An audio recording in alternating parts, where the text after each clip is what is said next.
Today is May 10th, 2017, and this is the beginning of an interview with Jessie Anderson, a U.S. Marine veteran. My name is Laura Gill, and I will be the interviewer here at the Bob Kirby branch of the Warren County Public Library. So first of all, Jessie, I want to say thank you for your service, and thank you for agreeing to do this interview. And I would first like to ask you some questions about where and when you were born, and possibly a little bit about your family. I was born November 3rd, 1990, and I was born in New York, but when I was young, not even a year old, we moved to Fallbrook, California. And I have a mother, Sharon Schramm, and she is a nurse. She's actually just recently retired. And then I have a stepdad who, he does all sorts of things. I don't think he ever really knew what he was doing. I also have a biological father who is no longer in my life. He is also deceased, but he was also a Marine Corps veteran as well. And I have one older sister who goes to UC Berkeley in California. Okay. What were you doing before you entered the service? I was actually I was a full-time student at Cal State San Marcos, and I was pursuing my degree in criminal justice. So you went into the Marines. Can you share a little bit about why you chose that specific branch of the military? There's actually a couple reasons. For one, Fallbrook, California is right outside of Camp Pendleton, so it's a really big Marine Corps town as it is. So that kind of influenced me as well. My real dad, who, long story, he wasn't the most honorable Marine, and my mom told me stories about that, and it always really upset me. So I felt that if I joined the Marine Corps, I can kind of give back to where he failed, and I could make up for his just lacking in the military. So where did you go for basic training, and what time frame is this? So I went in March 21st of 2010, and I went to Parris Island in South Carolina. What can you share a little bit about what happened when you departed for training, and some things about your early days of training? I remember leaving. It was like 2 in the morning that we had to go to the office to leave. My mom didn't want to talk to me. She was very, very upset with me at the time, just because I was her youngest and I was leaving. And then the next couple of days are just a complete blur. I remember I didn't sleep for at least 48 to 72 hours. It's just a distant blur of screaming and running and just constant chaos, I think is what you can really call it, for the first couple of days once I went to Parris Island. And how long was your training? It's about 10 weeks. 10 weeks. 10 to 12 weeks, if I remember correctly. Mm-hmm. Do you recall any of your instructors? I do. Tell us a little bit about that.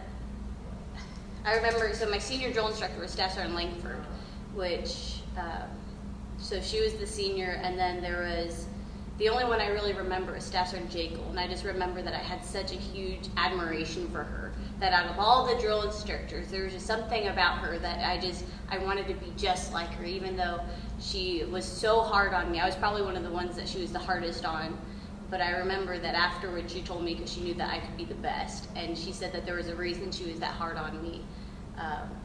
But I definitely wanted to be just like her. Well, I know that's reassuring when you have someone that sees potential in you. It's a good thing. It's not at the time when they're all over you, though. Yes. Did you receive any specialized training after you left? After you left basic training, what was your specific job? Well, first, after we do our boot camp and then we get 10 days off, all Marines have to go to Marine combat training, which is a month, which is we learn. So in boot camp, we learn all the fundamentals of being a Marine, and then in Marine combat training, which is also called MCT, is where we learn all the weapons and everything that goes on with that. and then that's a month. And then after that, I went to Fort Lee, Virginia, where I went to school for welding. Oh, wow, for welding. And how long, do you remember how long that school was? Well, the school itself is only supposed to be about 2 or 3 months, but I ended up being there for about 8 or 9 because there are so few welders in the Marine Corps that I had to wait for other welders to come and pick up with me. So it took about 6-7 months for others to come. Wow, okay. So you had, I guess, a little bit of time during that waiting to adapt to military life, the physical regimen. Did you live in the barracks, I'm assuming? Yes. And food and social life. Can you share a little bit about that and maybe how it affected you, or did you make any good friends while you were waiting there? Or? It's something that's incredible is after you go to boot camp, everyone who's there with you, you just feel you feel like all of them are your friends because they suffered the same pain that you did. They went through everything that you did, and there's no one else in the world other than those people in the Marine Corps that understand what you went through. So you go there and like, instead of just feeling like they're a bunch of strangers that I was there with, I felt like I was surrounded by a big family, that you could just walk up to anyone and start talking, and it's not awkward at all because you know them even if you don't. Yeah, so there's good camaraderie. Did you have a lot of free time while you were waiting for your class? Or? Not so much. Unfortunately, the pain of not going straight into your class is you're on cleanup duty 24/7. So so instead of being able to go with all the others and do my schooling, we had to make sure that the barracks were spotless. So the scrubbing the floors and the trash and everything from sun up to sundown is what we had to do. You're just really busy. And it's called the MAP platoon, which is Marines Awaiting Training. But within a couple weeks, I ended up being like the platoon leader. So I was directing all them and doing that. And somehow I had to make the sergeant's coffee. It's funny, like the things that you have to end up doing. And so I just. Well, very good. So after your training, well, first of all, did you enjoy your welding school, or I did. You do well in that? And... I think the hard thing is I was the only female, which isn't really surprising, but it was definitely challenging being the only female, and I was worried because I've never welded. I've never done anything. I didn't even know what welding was. When they told me I was a welder, I actually had to Google it because I had no idea what welding was at the time. But I loved it. I thought it was incredible, and I got to actually work with my hands, and it felt good to be able to do it. So after your training there, where did you end up going? I ended up going back to South Carolina, to Beaufort, South Carolina, at the air station, the Marine Corps Air Station Beaufort. And how long did you end up staying? I stayed there till so I ended up going there February 14th, 2011, and then I stayed there until the end of my enlistment in March of 2014. So if you could share some of your memories that you have of your time actually doing your job as a welder, anything that maybe outside of your duties, what you did for fun, you made some friends. So I'm trying to think of the welding. There's so many things. It's funny because with welders, because I was with the heavy equipment operations. So that's like the tractors and the really big machinery that you see, kind of like the farm equipment of the Marine Corps, having to the move and all that kind of stuff, the bulldozers and everything. So I worked with them. So if something broke, I was supposed to weld it. Well, thankfully not a lot of things broke, but we had to be able to do something. So we were the ones that got all the miscellaneous jobs. So the officers who have a chili cook-off needs a grill made, they come to me and I'd have to make it. Or they needed a trash can, they came to me because they didn't want to spend the $3 to go to get one. So I remember I think my favorite that I ever had to do, so we had this chief warrant officer. Chief Warrant Officer Todd, I respect him even to this day. He was our platoon officer. Well, he always called everyone, he always said, "You're my donkey," which made no sense, but that was his thing. So if you made him really happy, he's like, "You're my donkey." And he had this little miniature metal donkey on his desk. Well, as a joke, my staff sergeant had me make this, probably the size of this table, this giant donkey, like the little one, and just make this giant thing, and we put it on his desk. And like, it was so much fun, and I still remember. And he ended up making it our mascot, and so he put it in front of our whole, like, our building that we were at, so everyone who drove by could see this giant metal donkey, and that's what we were known for, is the area with the donkey. You got to use your gifts and talents as a welder. Very good. So did you have a special friend or make any special friendships? I did. And one of them I'm still friends today. So we were in the engineer company. So like there's 3 different companies. There's heavy equipment, utilities, and then combat engineers. And so the only other female in the company, it was Corporal Ward at the time. And me and her, as soon as we met, we just clicked, and we're still friends to this day. And she's actually, her husband is stationed up in Cincinnati right now, and so we're able to see each other sometimes. So I think she's the one friend that I'm still really close to. That's good. Well, how did you said your mom had a really hard time when you left. How did you stay in touch with your family and friends back home? Well, thankfully during boot camp, she kind of forgave me. She was just very upset because I was the baby, and out of all the branches I had to choose, I chose the Marine Corps. But she was there for my boot camp graduation, and then we made sure we talked as much as possible through messaging on like emails or phone or text messaging and all that. Okay, and then I think I asked you I don't know if I did or not. Did you, what you did for recreation when you did have time off? Well, because funny, so even though I was born in New York, I'm a California girl, but being thrown in the South was just it was a culture shock completely. But that's where I learned how to fish. Oh, wow. So I learned how to do that. Like I did a lot of fishing and those things like that, which totally threw me because I didn't think I would be one to fish. We like to go down to Savannah a lot, Savannah, Georgia. Now, I know you shared a little bit earlier with me that you are married to a Marine. I am, yes. And did you meet him while you were in the military? I did. His job is explosive ordnance disposal, EOD. And so we did meet when we were there. And you got married while you were in the military, or yes, afterwards? Yes, while we were in. While you were in. All right. So, where were you stationed when you got out of the Marines? In Beaufort, South Carolina. So did you end up going back home? No, I stayed there.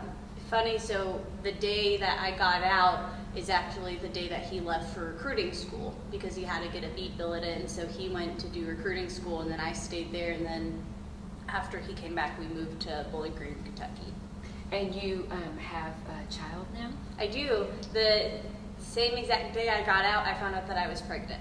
Oh. So it was funny how that works. I do have a... So how did you readjust to getting out of the military? Do you miss it? I do, and I don't think you ever get fully adjusted to being out. It's hard.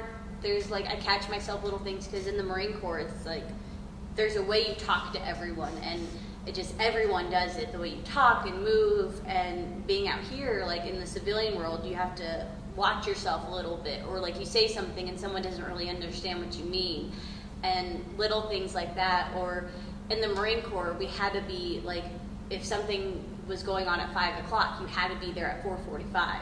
If you were if you arrived at 4:50, you were actually considered late, so we had to be 15 minutes prior. So now I'm always the first one here, anywhere I go, I'm always really early, so it's little things like that. But I do miss it. Sometimes I don't, because I never liked running, so little things like that I don't mind to be without, but... So how, you said you shared that you were still in contact with your friend. And what have you done since separating from the Marines? Like, have you thought about going back to school? I'm actually currently using my GI Bill right now, and I'm going to online school so that I can still stay home with my daughter and I can still get my degree. So I'm actually only 6 classes away, and I will be getting my accounting degree. Very good. All right. How did how did your military experiences affect your life? You shared a little bit about that, but in terms of maybe some other life lessons, I know you shared about being on time. Can you think of anything else that that you have taken away from your time in the military? Well, one of my biggest life lessons, and this actually came from my senior drill instructor, and I'll never ever forget her saying this. She sat us all down in a circle, and she told us, she said that the only thing you really have in this world is your name. She said you have all of this other stuff, but your name is what follows you until the end, and it's what you want people to think of when they hear your name. And that really affected me, because it makes you think of how you act, what you say, what you do, how you hold yourself, how you want other people to remember you by. And that goes through your actions and everything else. So that's something I always remember, that my name is what I will always have with me, and I don't want to do anything to tarnish that. What message would you like to leave for future generations who will maybe view or hear your interview? Can you share maybe something related to that? It's hard. There's so many things I wish I could tell generations, but I think the biggest thing is, don't doubt yourself. You can achieve so much if you just try. And that's the thing, is me, I wasn't going to join the Marine Corps. I was so scared because I didn't think I could do it, until finally I said, I can do this. And I ended up achieving so much more than I thought I could, and I want others to know that they can too. Has your military service impacted your feelings about war and the military in general? I'm assuming that you probably know some people who've served during the past wars that we've had. How do you feel about that? I have so much respect, even more so than I did before I joined, for those men and women who serve over country, and not even just them, but their families. And people don't really see the families in the background, but they're the ones that suffer, if not more, than the service members sometimes. And if anything, I understand people don't really agree with the war, but they should still support those men and women who are going out there, because they're protecting them. They're protecting the other people. Yeah, and that does matter. It really does. Is there anything you feel like we haven't discussed, or that you want to add to our little interview here? No, ma'am. No. Well, I appreciate your time. It's a good opportunity for you to do this interview, and I thank you. I wish you the best. And I know you mentioned that you will be leaving this area and moving on with your husband to a new Yes, a we new are. station. Cape Lejeune, North Carolina. Very good. And will that be for a couple years? Yes. A couple years. All right. Well, I thank you so much, and I appreciate the time that you've shared today. Jessie has some other things that she would like to share. I think I always think of things afterwards that I want to share, but speaking of things I want to tell the generations that are coming, I think the biggest thing is to the women out there. Being a female Marine, we're one of the few. like our motto in boot camp, because for the Marine Corps it's the few and the proud, and in boot camp we were the fewer and the prouder because there are so few of us. And I think just for the women out there, I just want you to know that you can do it. You can do so much if you put your mind to it, and don't let stereotypes or what other people say, don't let that get in your way, because you can do as much, if not more, than the men next to you or in front of you. And I really think that that's something really important for them to remember, is so many don't think of that. And on also, like, for a lot of the men and women out there together, I think everyone should serve in the military. I think it's such an important building block. It's changed me so much, and I just remember from who I was before I joined to who I am after. I'm a completely different person, but for the better. I know that I'm stronger, I am more just ready for the future, and I hope that a lot of men and women decide to join as well, because I think it's really important. I think that's really the biggest thing.